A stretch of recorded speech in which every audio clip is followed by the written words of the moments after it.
Hi guys, John the firearms instructor, and welcome to our live. I'm going to be right back. I got to turn the Instagram one on. Just give me a second here, and I will be right back. I pushed the button too quick, I think, and I got to get Instagram open real fast, and I got to push the go live button over there. We'll be right back to you momentarily. Okay, great. This and this audience is live, and next, and hit the button that says go live. All right, guys, I'm back. Sorry about that. Hi, guys, John the firearms instructor, and welcome to our live. We are live from my YouTube channel. We are live from Instagram. We are live from Rumble. We're getting a little bit of kickback from our from Twitter for some reason or another. They changed the rules and got a premium account now. They always want money. These guys, they always want money. So we're gonna remove Twitter from the old thing here.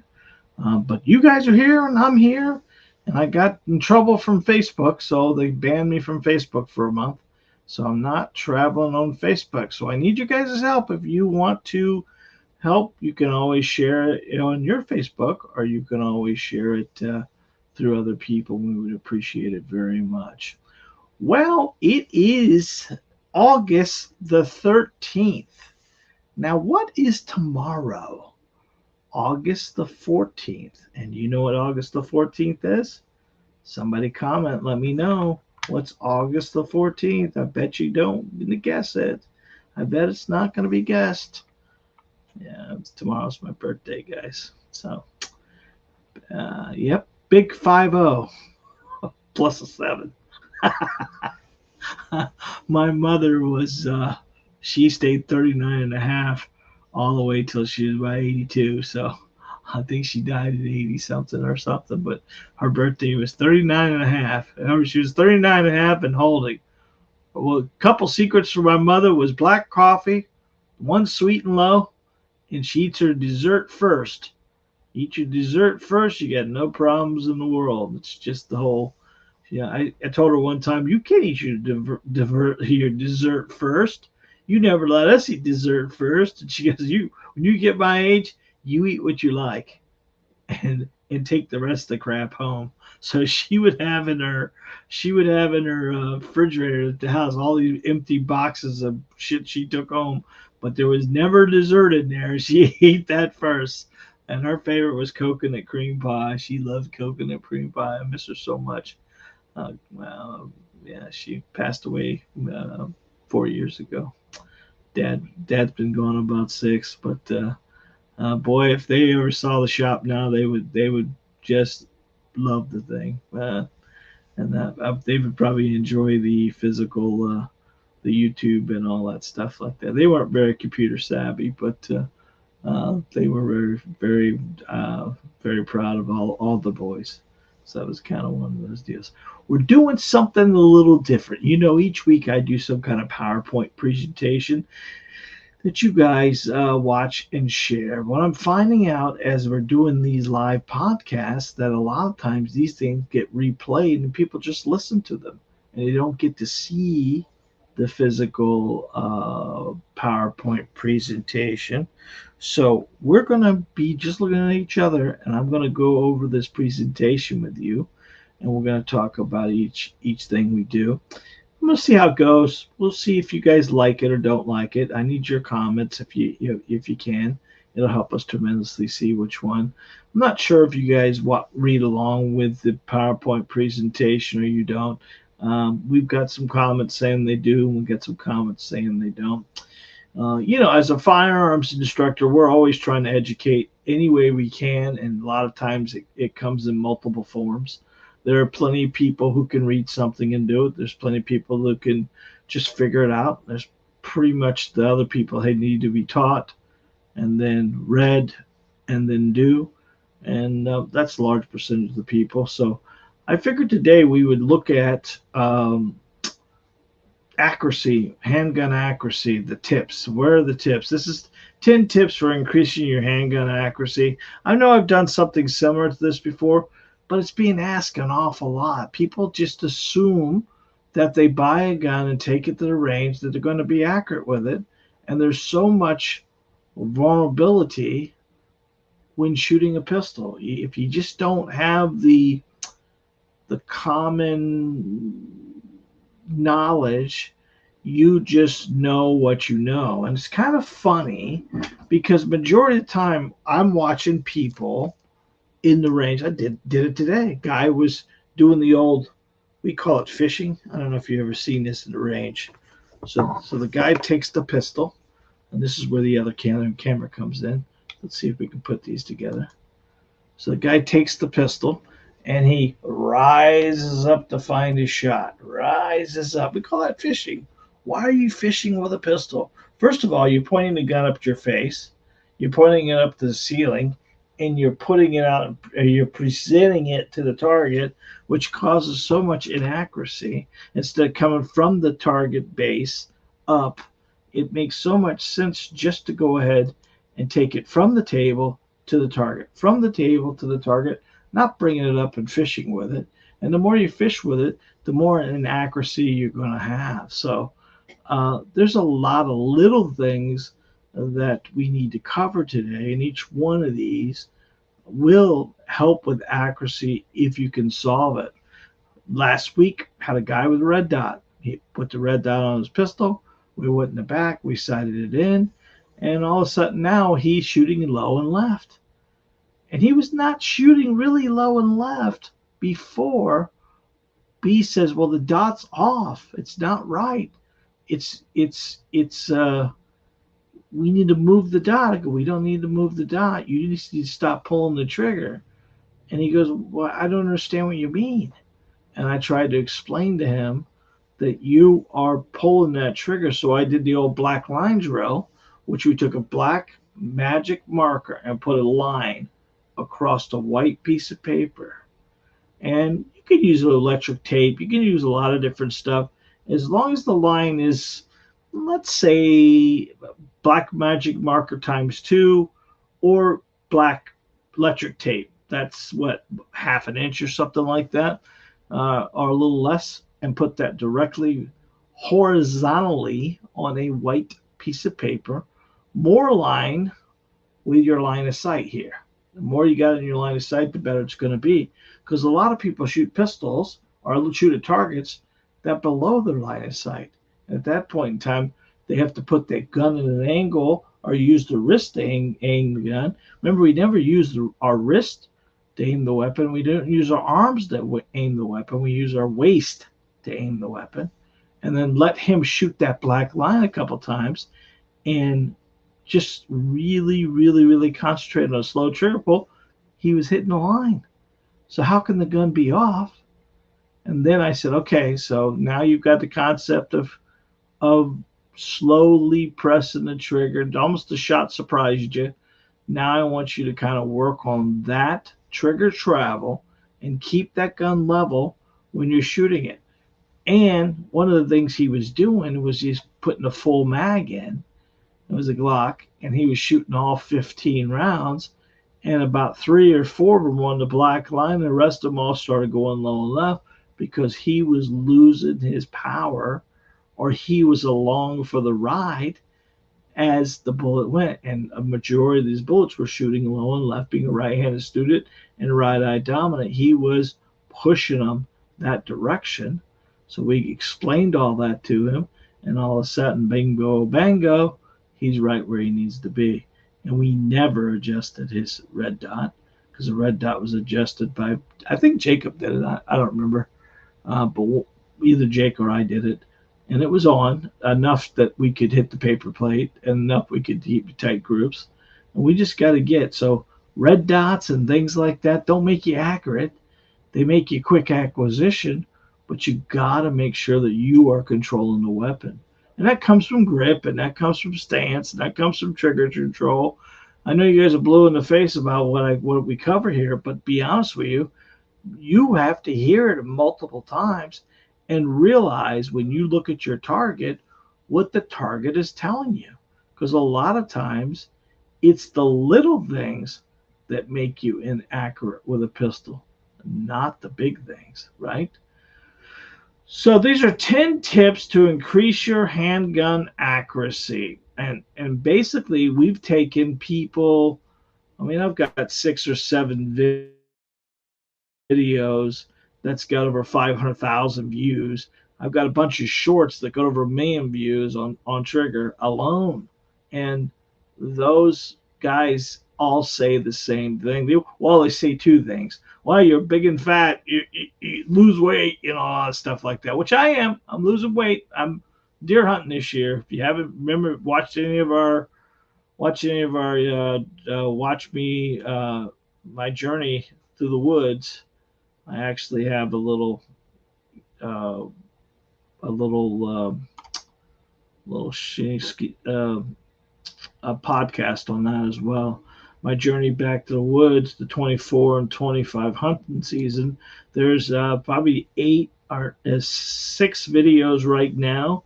The last one we went out last Saturday and put up a bunch of trail cameras and picked out some spots and picked up our permit for the year.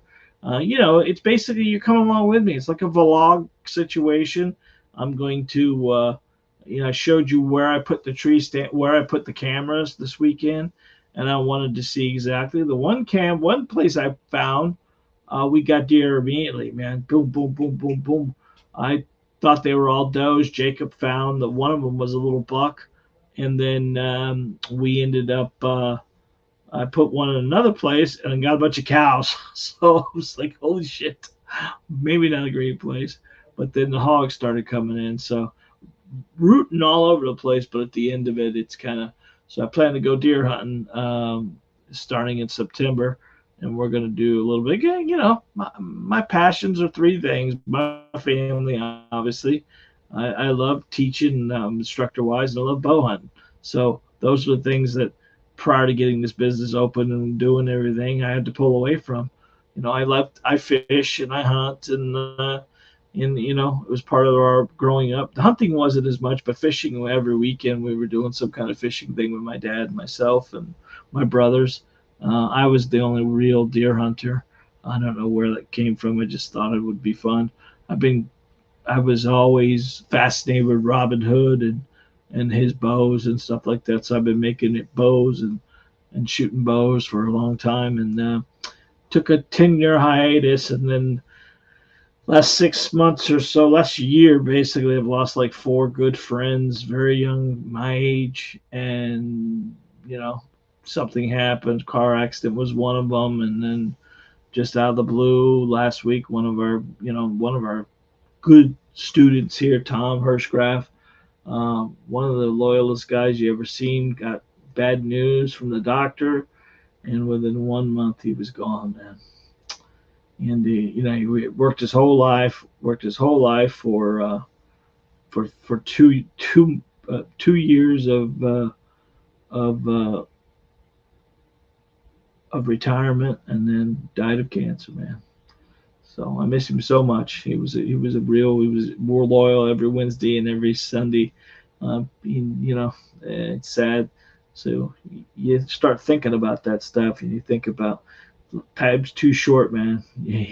Time's too short. You got to do what you love and do what you have to. So get an opportunity to check that out. I think you'll enjoy it.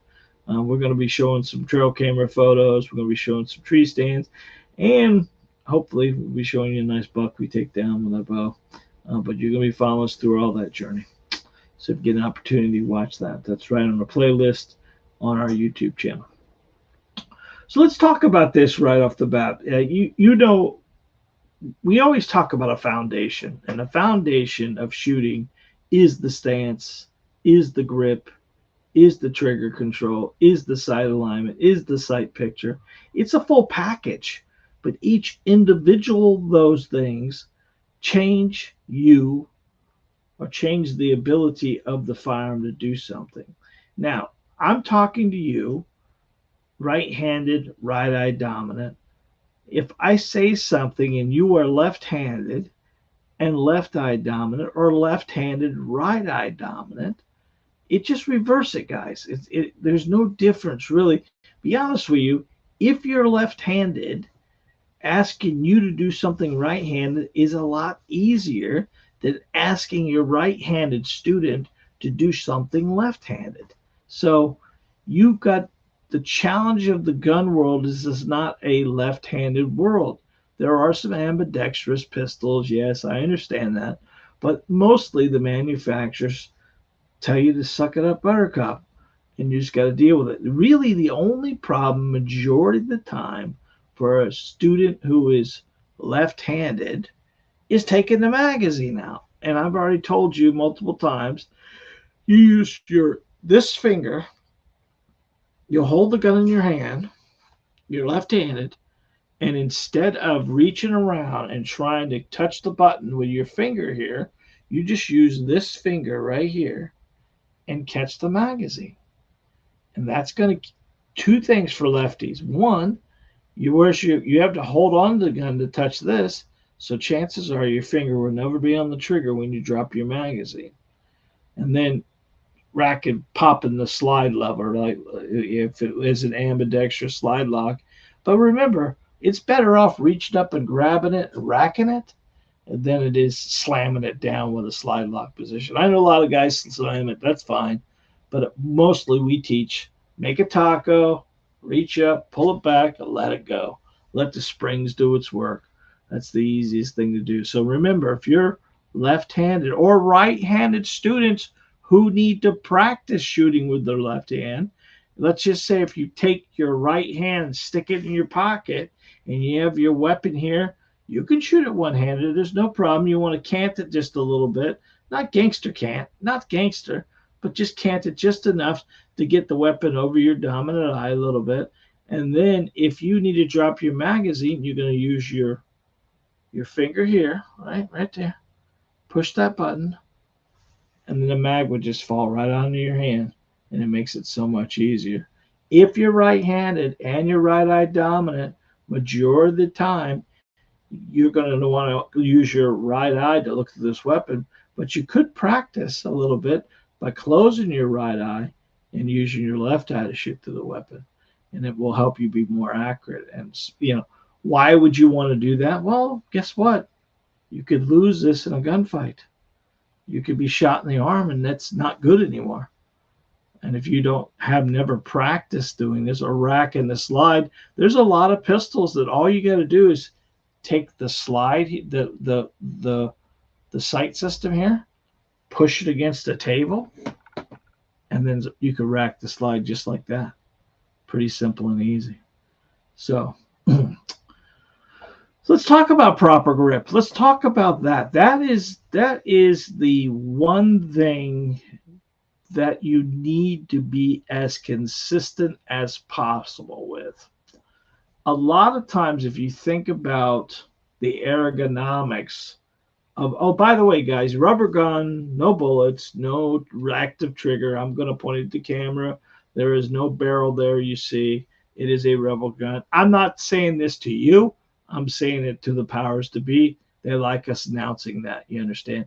And we are in a closed environment. You guys know, I know you know this is a rubber gun because they don't make too many yellow guns. But if you think about this more than anything else, the proper grip starts with your hand high on the tang right up here. And this is called a tang right here. And you want to be as high as you can on it. It's like a baseball bat, guys, if you think about it. If I leave a little bit of gap there and I'm trying to shoot this pistol properly, that gun's not going to be able to be controlled because it's going to lift out of your hands. So when we take a weapon and we put it in our hands, the very first thing we want to do is get up as high as we can. And the more higher we are on it, the more level the gun will be, and you'll be able to control the recoil management. Now, let's see if I can get this other camera going here, because God, that was a weird angle. Okay. All right, how's this? So the more higher you are on it, the easier it is for you to control it. A lot of times people will shoot over their knuckle. This happens a lot where the gun's at a knuckle size here. And that puts that weapon at a weird angle if you think about it. We don't want to be at a weird angle. We want to be almost center. So when you take your hand and you hold it there and you look at it, you almost want to be in the center of the hand. So when I go to reach up and grab this pistol, I want to make sure that the gun goes deep into my hand and stays in the middle. If you think about that weapon, the weapon is coming straight down my arm. See if I can get the camera. Straight down the arm. And that keeps it really level right off the bat. And see that trigger finger and the thumb are just there laying there. They're not doing any pressure. We're not thumbing over top of. And then we're going to take the other hand and slide into the gap here and get the two thumbs forward. Now, guys, there are plenty of videos on my website, on my YouTube channel, showing this grip. It's a thumbs forward grip. So we want to be as high as we can with a good overall palm grip. And we talk about touching points all the time. And the touching point, these two cameras confused the hell out of me. I apologize about that, guys. And the touching points really on a firearm, if you really think about it, is your trigger finger touches the weapon, your right thumb touches your left thumb, and then your forefingers here wraps under, not here, because that causes manipulation to happen all the time, right? We don't want to do that. We want to be underneath, so we're actually seating that gun directly into our hand. And if you really think about it, you've got 100% fat around this pistol. And where's the pressure coming from? If you're right-handed, your non-dominant hand is 60% of the grip. And it's going to squeeze really hard, really tight, and easy for you to control this weapon.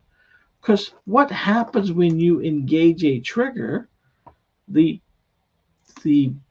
gases wants to make that muzzle flip up a little bit. Because remember, these aren't gas impingement systems. They are, oh, Jesus Christ, I just went blowback models. And the blowbacks are spring loaded.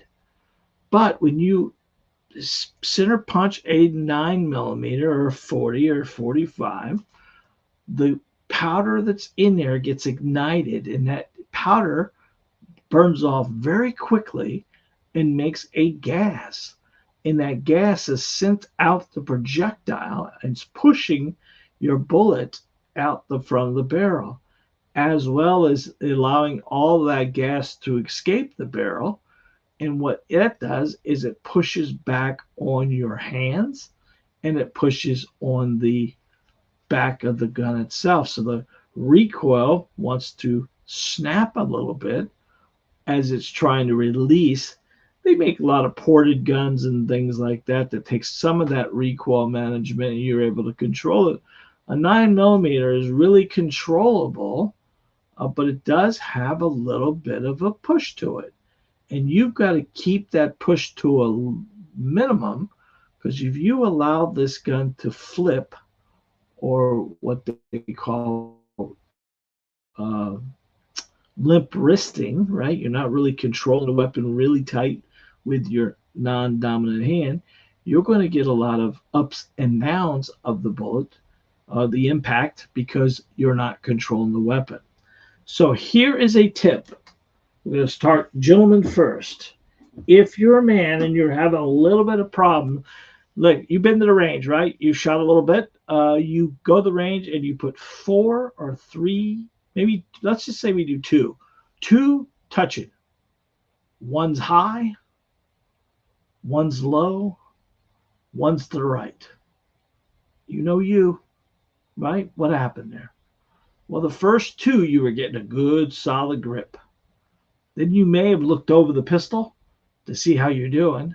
So you lost your contact of where you were at. You were prairie dogging, we call that. and now you rushed the shot, maybe put too much finger in and pulled it off to the left. And then you started squeezing again, but you over squeeze with your right hand, which pushes the gun off to the right. So there's that one. And then you got excited with the trigger and pulled it down low at the last one. We need to trust our sight picture. We need to trust our sight alignment. We need to find that perfect positioning for you guys. We always talk about starting at a 6 o'clock hold where the dot is here and your sight's right underneath it. You guys have heard this thing. If you kind of think about the gun itself, where's your barrel and where's your sights? Your barrel is always below your sights. And physically, if the manufacturer did not adjust the sighting system on any pistol, they would never see each other. It's a proven fact that this is your line of sight and your barrel is here. And gravity pulls on the bullet. So the manufacturers actually change the sights. So technically, you think you're shooting in this position, and majority of the time, the gun is tilted up just enough that it's going to cross your line of sight. You have your bore axis and your line of sight, and they're above each other. And if the manufacturers did not make the sights adjustable to the point where they did, they would never accept it. Because remember, the bullet comes out, it does not fly in a straight line. It has an arcing trajectory because it's designed to do that. Most 9mm, 40 and 45 have what's called a float barrel. And that float barrel dips down to receive the bullet on a semi-automatic. Not every gun, but most of your Glocks and your Smiths and stuff like that. So there is an arc that happens.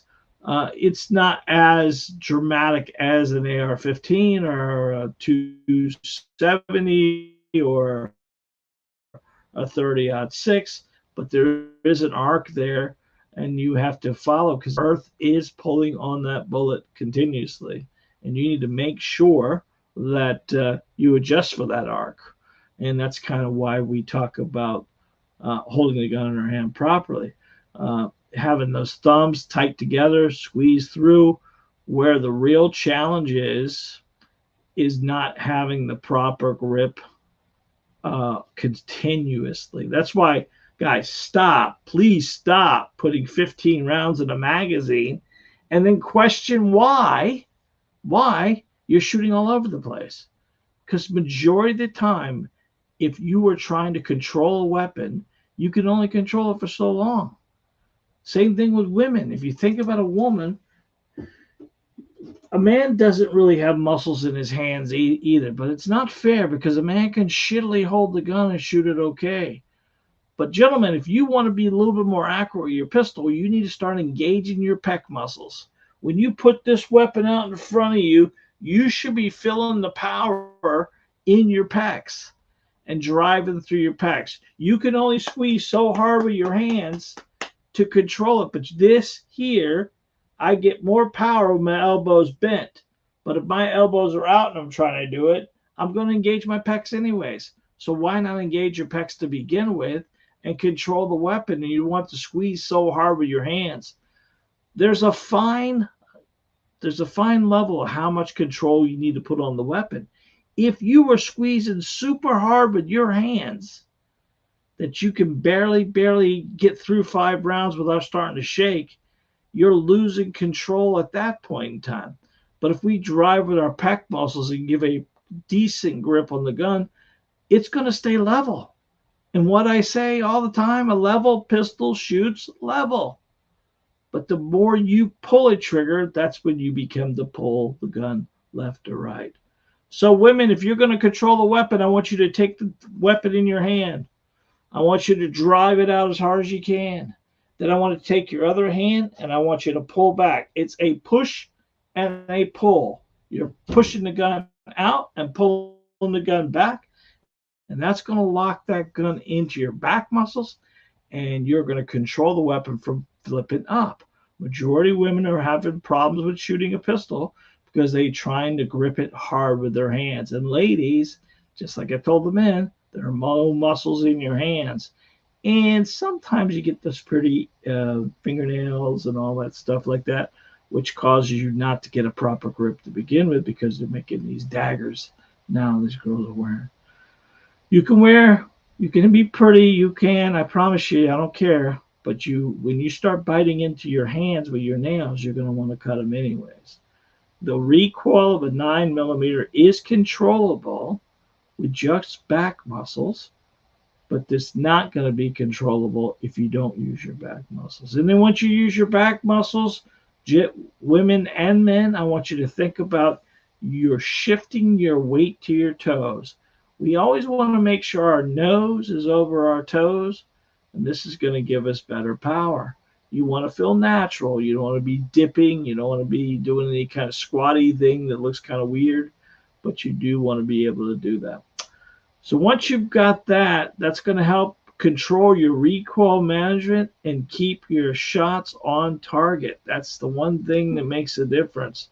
So if you're coming to the range and you're shooting and you've got them all over the place, we need to look at grip first. That's one of those things. That is, we talk about, I always tell students, our foundation starts at our feet and goes to the gun.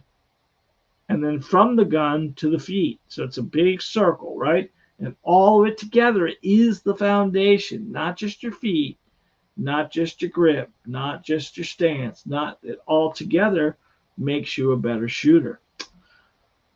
So number one would be proper grip. You need to get it. You need to understand it. You need to understand how to do it. There are a couple places where you can watch some bad grips. Come to any range and come any Saturday, I can show you a ton of them. But one of the things I want to get your head around, and I'm going to try to do this with the camera as best as I can. When you have your thumb in the weapon, let me turn this camera on and see what I can get here. We'll try this one more time.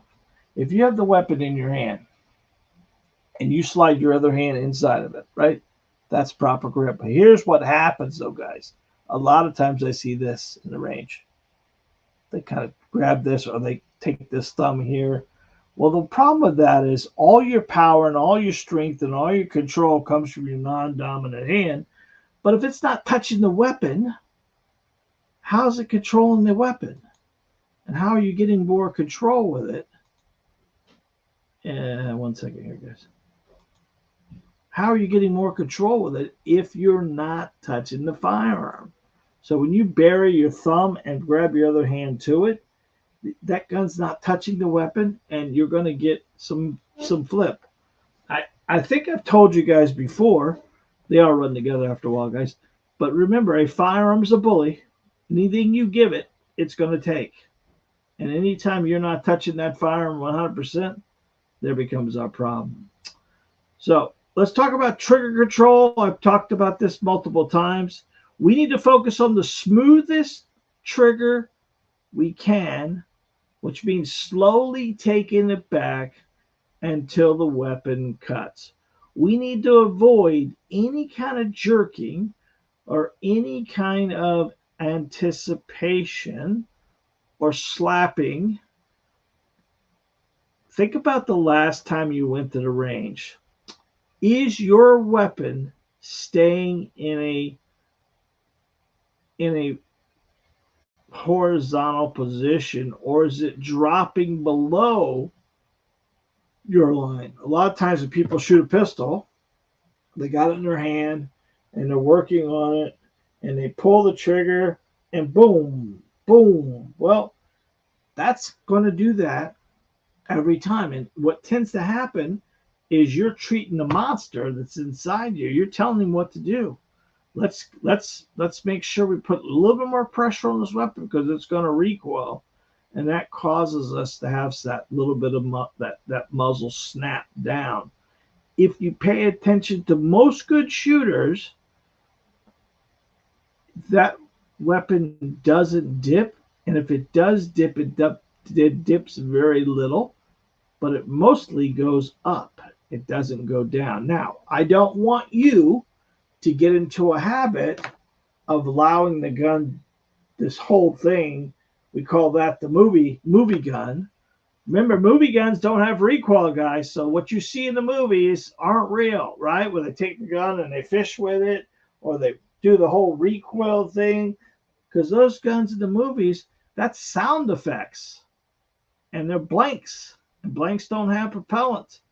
So at that point in time, all they're doing is faking the recoil. I always can tell a student who's never shot a pistol before and comes to the range and gives me the whole uh, Magnum PI, where they got the pew pew and the guns going all over the place.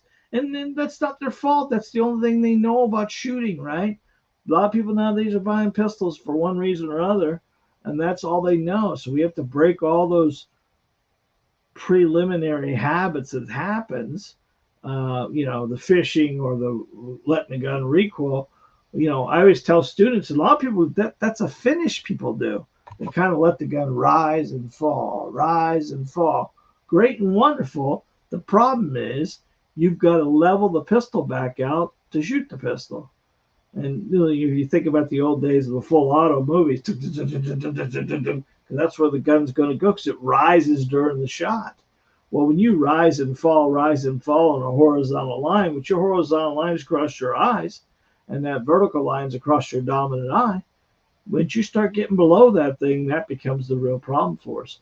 Majority of the time, if you're shooting below the horizontal line of your eyes, it's because you're manipulating the pistol some way. You've got the weapon below your lines, below your eyes, not on your line. That's one thing I can tell most people. This weapon should be in your line of sight, not looking over it, right? If you've got the gun and you've got it here and you've got it through your line of sight and you're looking through the weapon, you shouldn't be able to see too much past that point. You should not see any black between the two sights. The challenge of having black between the two sights is there I am, got the gun in my line of sight, and I'm pushing through it, and I've got no black between it. But if I put it down just a little bit, now I have black between it. Pistol doesn't move very much, but that's going to take your impact and lower it down. And then you're questioning yourself, why am I shooting low? I don't know why I'm shooting low. It looks like it's level. It looks like everything else like that. Because you are looking over the pistol, not through the pistol. Remember our sight system, guys. It's pretty simple and easy. Don't worry about dots. Don't worry about anything. If you think about this is our dot system, right? This is the two dots in the back and the one dot in the front. What's imperative? Well, the three dots being together will be imperative, right? But here's my challenge, right? These three here need to be level.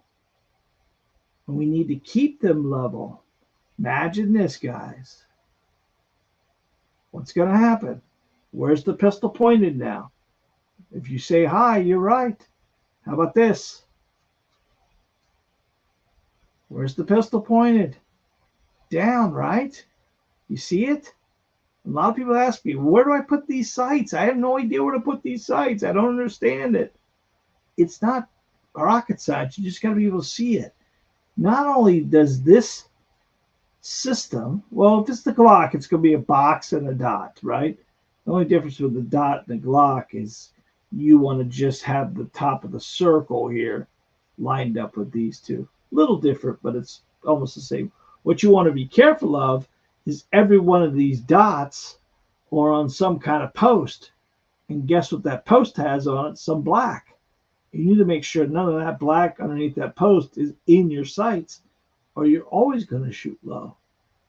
So now, not only does this level the gun up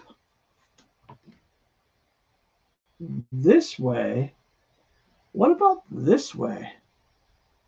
Did you know your sights leveled it that way too? Because now, how important is the negative space? The negative space is very important due to the fact that you can go right or left, forward or backwards. And it makes it so much easier for you to feel comfortable with it. So front and back, forward, up, down, these are sight systems, easy to do. Sight alignment and sight picture are one of those things you got to get your head around. We talked about trigger control. We talked about proper grip. Those three things are going to make you and help you build more accuracy than anything else. Now let's walk through some stance. Now you've seen multiple stance. You've seen 1 foot back, 1 foot forward. You've seen the oscilles, which is 2 feet crosser from each other. They have a open oscilles, which that's normally a neutral with both feet lined up together, parallel to each other kind of deal, and your weight bouncing on your knees, and you're pushing your butt out just a little bit, and that is what we would recommend, and pushing the gun over to your right side. We want to be careful of putting the gun over our nose. We don't want to be over our nose as much as we want to be over our dominant eye. If you kind of think about the scenario, if I'm right-handed, I want to turn my head just a little bit and get my eye over the weapon. When I start putting the gun over my nose, I'm already looking at the weapon at a device, and that's going to cause me to shoot left already. So we want to kind of turn our chin. If we're right-handed, right-eye dominant, you want to turn your chin to the right just a little bit. And if you're left-handed and left-eye dominant, you want to turn to the left. And then if you are crossed over, you want to make sure you have those at the proper eye level as well. And that will definitely make a difference. Stance-wise, let me just give you some advice. I want you to think about if you were standing at the beach and you had your shoes off and you went to go dig your toes into the nice sand. I want you to dig your toes in the sand. That'll shift your weight just a little bit. And then I want you to lift your heels up. Not enough that you're going to fall over, but just enough that you feel the weight shift to go from the heel or maybe even the ball of your foot to the tips of your toes. And once you shift your weight that way, you're going to absorb more recoil management than someone who is standing with their full foot onto the ground. You're going to get more pushback from you. Secondary thing is if you're standing with 1 foot forward and 1 foot back, you've seen that old Weaver stance, they call that. That was a very good stance in the past because guys were mostly shooting revolvers. And it was done for 1 foot forward, 1 foot back, and it put your gun directly over your dominant eye just the way you were sitting. The challenge with that is when they started, the police department started wearing bulletproof vests, it kept that whole front vital side that you opened, you bladed towards the bad guy, which there was no protection when you open your side up like that. And it knocked down your mobility. When you stand with both feet shoulder width apart, bouncing on your knees and rolling a little forward, you're going to get better mobility. Remember, we need to keep away from the bad guy. We need to be able to move right, left, forward, or backwards. And when you actually have your feet shoulder width apart and you keep your feet contact to the ground the whole time and just slide them, you can go any direction you want. When you stand with 1 foot forward or 1 foot back, your only motion is straight forward or to an odd angle. And you hardly ever do you want to go towards the bad guy. You want to get away from him. You know, the police department talks about, the sheriff's departments, they all talk about the 21-foot rule. That's why you watch all these videos, and these guys are always stepping back away from the bad guy. They're not going towards him as much as possible. So the stance is pretty simple to do. You can actually, I call it open oscilles, but you can kind of pull back 1 foot if you need to. If you're right-handed, your right foot will go back just a little bit. And if you're left-handed, your left foot will go back, but not completely back. You want to be able to be mobile. You want to be able to, but this will give you better absorption of recoil management when you're able to control the recoil, not only with your hands because you're driving with your chest muscles, but you're driving with your legs as well.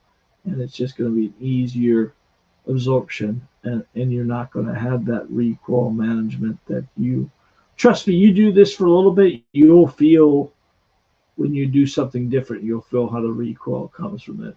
When you start driving with a weapon with your chest or with your back muscles, ladies, there isn't a weapon you can't shoot at that point in time.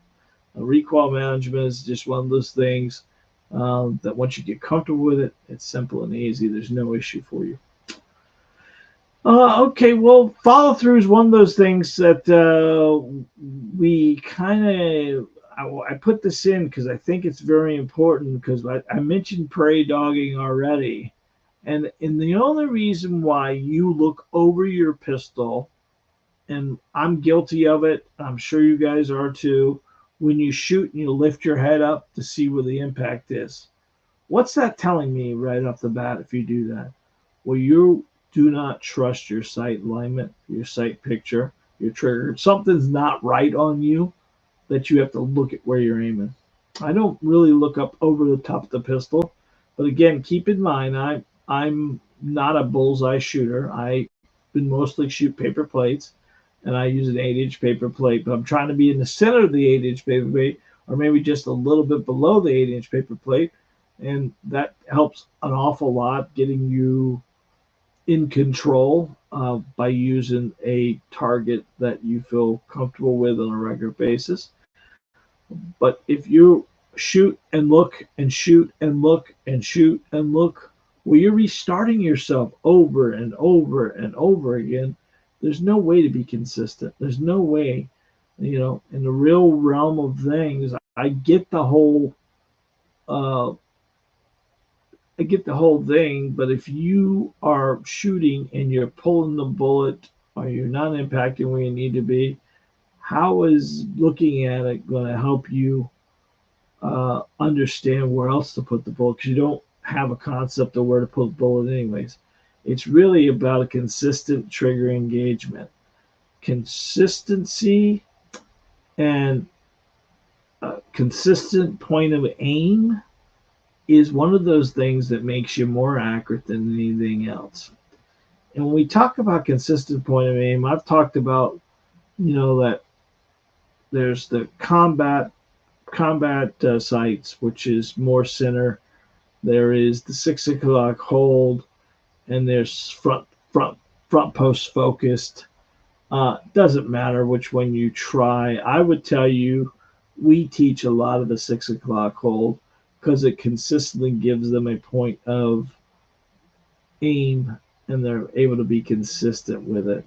What's one of the challenges most people do, why they shoot all over the place, is they're not focusing on a small target of some kind. That's why my favorite woods guy, Daniel Boone, Davy Crockett, whoever you want to say, both those guys, I know they're two different guys, but both of them use the same thing. Aim small, miss small. Remember?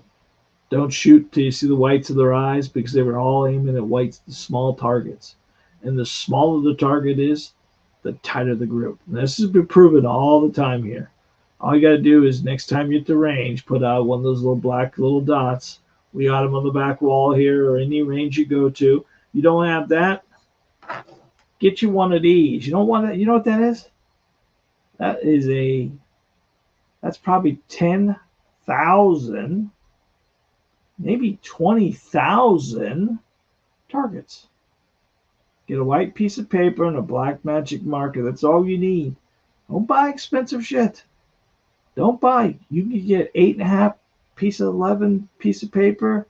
You can get a newspaper. You can get paper plates and a black magic marker. Go to the dollar store. You can get some of these. No one's dollar store ain't going to do 8,000. They dry out pretty quick. But all you got to do is take it. Find you a piece of paper. Make you a box. Make you a dot. Aim at the dot. Simple and easy. You don't need to spend tons of money on targets. Most of these gun ranges in town charge $2 or $3 a target. And you shoot it 8 times, 9 times, you want to get a new target? Well, how about you just take the area, right, where they, oh, by the way, that little pet peeve, when you look at a target and they put the X in the center, next time I want you to visualize where that X is. And don't train with that X, because that X on most of our papers, even ours here at the range, we buy these targets, it's low. It's low in the chest. It's low in the belly. It's low by the guts. You want to be up there in the titty line, up here. You want to be center mass up top there. So taking one of these and making you a box, making you a dot, making you a triangle, and you could shoot 25 or 30 shots of one of these before you even do it. And let's say you do have that target at home, you can actually mark off your shots, right?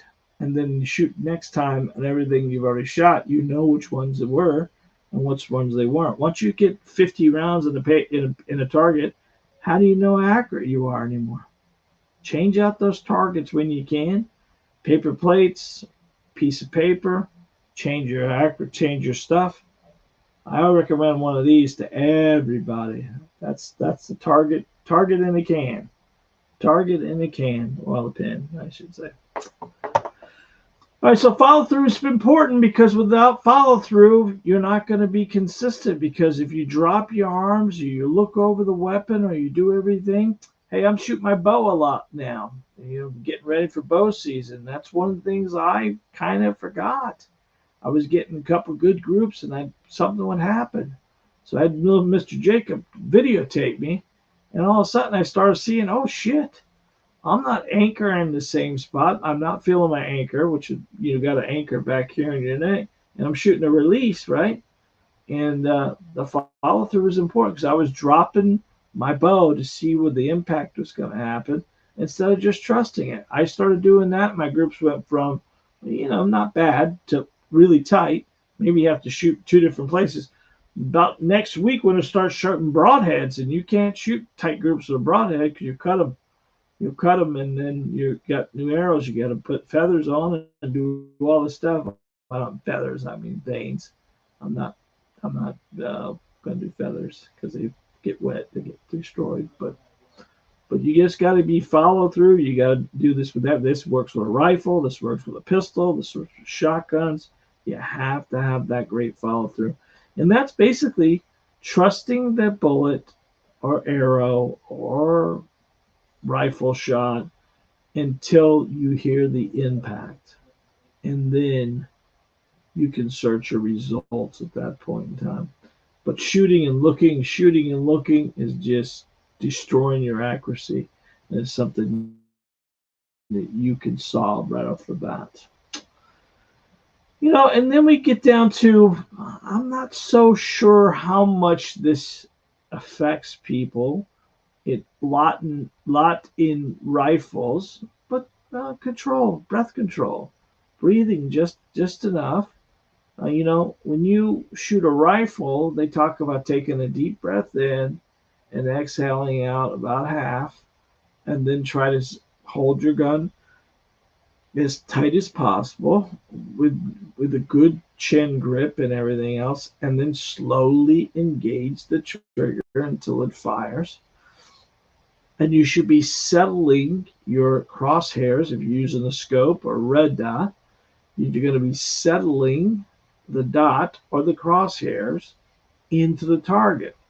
One of the great things we talk about all the time is stop trying to aim with your sights and let your sights focus on your target. So focus on your target and let your sights float around it, and you'll be a lot easier to impact and a lot easier to see it. Because remember, shooting a pistol is the hardest weapon to aim, because you have a short barrel assembly and you have a very low only 2 points of contact on a pistol, when you have 4 points of contact on a rifle, if you think about it, right?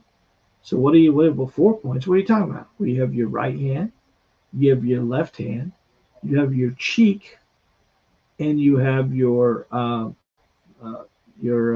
trigger. So you have 4 points of contact, and all four of those need to be on and in control of each other as well as working as a team. So a pistol, you only have 2 points of contact right here. But if you put all this foundation together, it's going to help us control the weapon. Because even myself nowadays, my hands aren't as level as they used to be. But when you start shooting and getting impacts and hearing loud noises and you're not used to it, your internal monster wants to get the heck out of there. He's not comfortable. And that becomes a lot. That's a lot of new students' real problem is the anticipation and the gun recoil management going off. As a firearms instructor, we try to do most of our classes privately prior to us opening for range time. And then we make each one of those students do homework and come on a Saturday with other people around here shooting. And it's a big learning curve for some people because they're not ready for a shotgun. Oh, well, for us, we don't have large caliber weapons, but you could be in a range here in the United States somewhere where the range up the street from us, they rent full auto weapons, and they're in the same range with everybody else who is. It's your second day being in a range, and there's a guy over there shooting a uh, belt fed 50 or whatever the hell they sell over there, and you could imagine how aggressive that would be, especially internal. Because in shooting inside, there's a lot of positive, right? There's AC. I mean, it's pretty comfortable. I mean, you're not really having much problem there.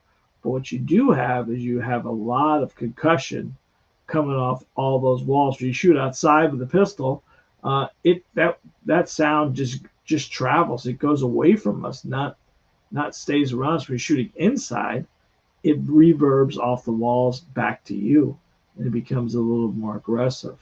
So the more we can control, excuse me, the more we can control our breath, the easier it's going to be for us to just get control. A lot of people when the first time shooters, it happens all the time. I get the morning face right when they come in the morning. Then they haven't shot before. They get they're glassed over. Their eyes are kind of like, oh my god, what am I doing here?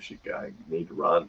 And then I see it kind of deal, and I get them back there and we start shooting. And in about 10 minutes, I start looking at them, and their color is totally different because they were white as a ghost coming in here. And keep in mind, people come from all over the world, and that's true. This week we have a lot of Germans, a lot of there's holidays this time of year, so we do a ton of traveling Europeans that want to come shoot, and they get to shoot a rifle, an AR-15, and they get to shoot a pistol, and they are new. They don't get to shoot, but it's amazing to me, and I don't know what it is, and I always question it, whether they're Indian, whether they're German, whether they're from Sweden, all of them are good shots. And I asked my wife the other day. I said, "Why is that? I mean, we are so guns are in our DNA. You know what I mean? We've been around for a long time. We started the worlds. We did everything, and it just seems like I think because it's not in their wheelhouse, and the only thing they really uh, really get to do is in the air rifling. You can have a rifle in Germany for hunting purposes, but you got to go through a whole rigmarole for that. And same thing with India. You could have rifles, but you can't have pistols. And it's just amazing how many of them come here, and within a very short period of time, are stacking pretty well.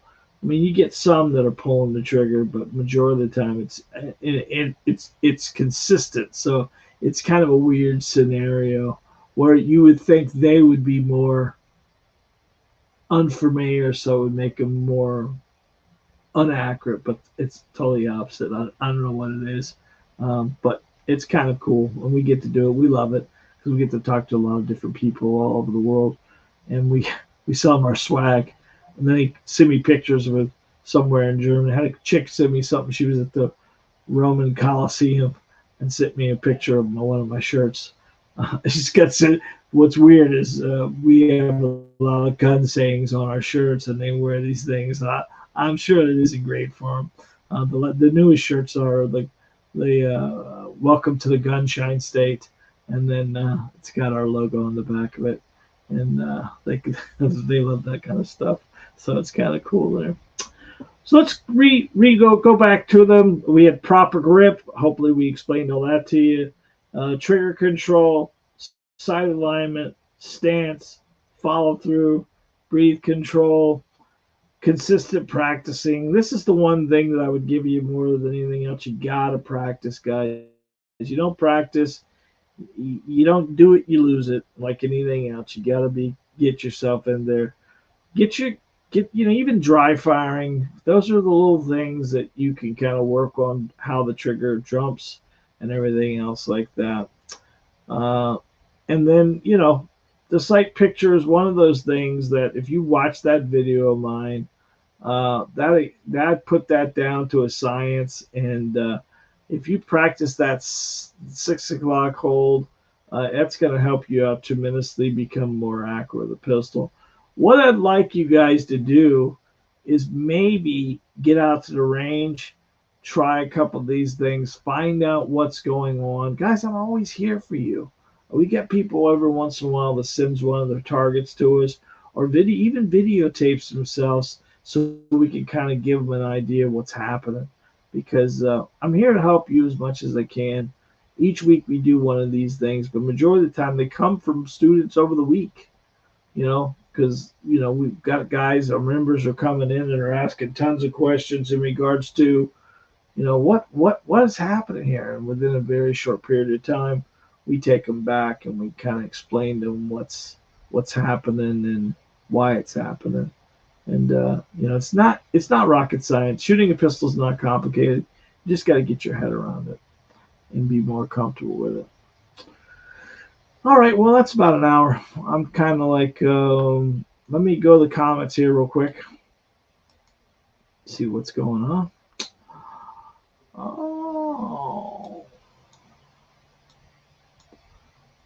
Oh, Papa Weeze, how you doing, buddy? Welcome back, my friend. I'm glad you're here, pal.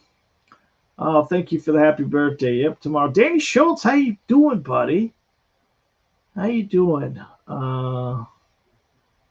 Got sick a little bit there. Working on getting back. Miss you guys. I will miss you too, Danny. I hope you're doing well, pal. Hope you're doing well. Now, thank you, Dan, for the happy birthday. Appreciate that. Jim, how you doing, pal? Good to hear from you. Patty says, "Hi, Patty. How you doing, sweetheart?"